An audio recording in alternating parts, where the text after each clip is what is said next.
Hello నమస్తే welcome to Telugu 360 trending today.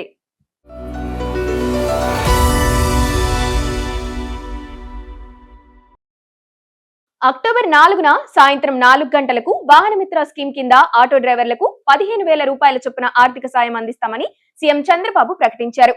అర్హులైన auto డ్రైవర్లు, క్యాబ్ డ్రైవర్లను ఆదుకుంటామని అసెంబ్లీలో చెప్పారు. పెండింగ్ చలాన్లు, ఫిట్నెస్ సర్టిఫికేట్ క్లియర్ చేసుకున్న వారికి ఆర్థిక సాయం అందుతుందని స్పష్టం చేశారు. మొత్తం 2,90,000 మంది ఆటో డ్రైవర్లకు ఏటా 15,000 రూపాయల చొప్పున అందిస్తామన్నారు. ప్రధాని మోదీ ఏపీ టూర్ షెడ్యూల్ ఖరారైంది. అక్టోబర్ 16న ఆయన కర్నూలు, నంద్యాల జిల్లాల్లో పర్యటిస్తారు. ఈ సందర్భంగా శ్రీశైలంలో మల్లికార్జున స్వామిని దర్శించుకోనున్నారు. జీఎస్టీ సంస్కరణల నేపథ్యంలో కర్నూలులో CM Chandrababu, deputy CM Pawan తో కలిసి రోడ్ షోలో పాల్గొంటారు. పలు అభివృద్ధి కార్యక్రమాలకు ప్రధాని శంకుస్థాపనలు చేసే అవకాశం కనిపిస్తోంది.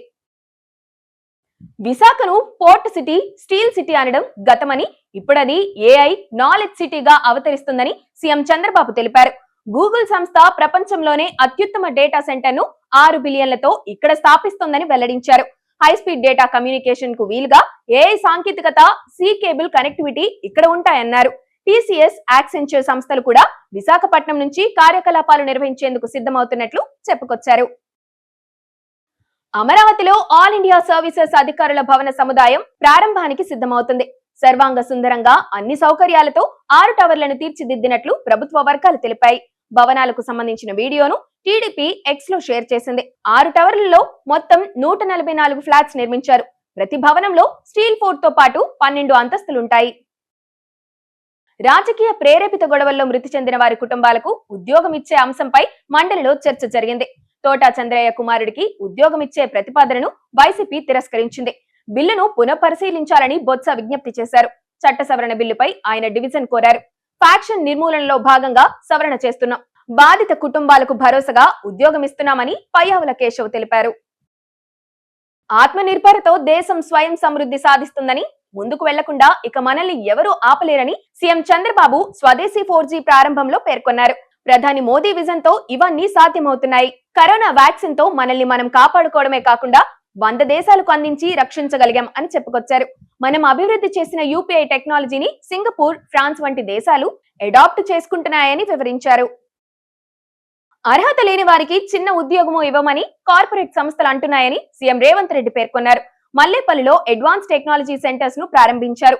పేరుకే ఇంజనీరింగ్ పట్ట, సాంకేతిక నైపుణ్యం లేకపోతే నాలుక గీసుకోవడానికి కూడా పనికిరాదు. మట్టిలో మాణిక్యాలను వెలికి తీయాలని ఏటీసీలు, స్కిల్, స్పోర్ట్స్ యూనివర్సిటీలను ప్రారంభిస్తున్నాం. త్వరలో మరో 53 ఏటీసీలను ఏర్పాటు చేయనున్నాం అని రేవంత్ రెడ్డి తెలిపారు. పట్టుదల ఉంటే లక్ష్యం సాధించడానికి పేదరికం అడ్డురాదని ములుగు మల్లంపల్లికి చెందిన మౌనిక నిరూపించారు. ఆమె తండ్రి సమ్మయ్య టైర్ పంక్చర్ షాప్ నడుపుతూ కుటుంబాన్ని పోషిస్తున్నారు. కష్టపడి చదివిన మౌనిక తొలి ప్రయత్నంలోనే గ్రూప్ 1 కొట్టారు. తెలుగు పరీక్ష రాసిన ఆమె 315వ ర్యాంకు సాధించారు. ప్రభుత్వం ప్రకటించిన ఫలితాల్లో డీఎస్పీగా ఎంపికయ్యారు. మౌనిక విజయం పట్ల తల్లిదండ్రులు సంతోషపడుతున్నారు. రాష్ట్రంలో 65 అడ్వాన్స్ టెక్నాలజీ సెంటర్ల ప్రారంభోత్సవం సందర్భంగా విద్యార్థులకు CM Revanth Reddy good news చెప్పారు. ఏటీసీల్లో చదివే విద్యార్థులకు ఆర్టీసీలో ఇంటర్న్షిప్ అవకాశం కల్పించాలని మంత్రి పొన్నం ప్రభాకర్ కు సూచించారు. ప్రతి నెల 2,000 రూపాయల స్కాలర్షిప్ అందించాలని మంత్రి శ్రీధర్ బాబుకు విజ్ఞప్తి చేశారు. విద్యార్థుల భవిష్యత్తుకు ప్రణాళికలు వేస్తున్నామని సీఎం చెప్పారు. భారీ వర్షాలతో పాటు ఉస్మాన్ సాగర్, హిమాయత్ సాగర్ల నుండి నీటిని విడుదల చేస్తుండటంతో మూసీ నది ఉగ్రరూపం దాల్చింది. దీంతో నగరంలోని పలు ప్రాంతాలు నీట మునిగిపోయాయి. చాదర్ ఘాట్, పురానాపూల్, ఎంజీబీఎస్, ముసారాంబాగ్ తదితర ప్రాంతాలను వరద ముంచెత్తింది. లోతట్టు ప్రాంతాలు పూర్తిగా నీట మునిగాయి. అధికారులు డ్రోన్ల ద్వారా బాధితులకు ఆహారం, మంచినీరు అందిస్తున్నారు.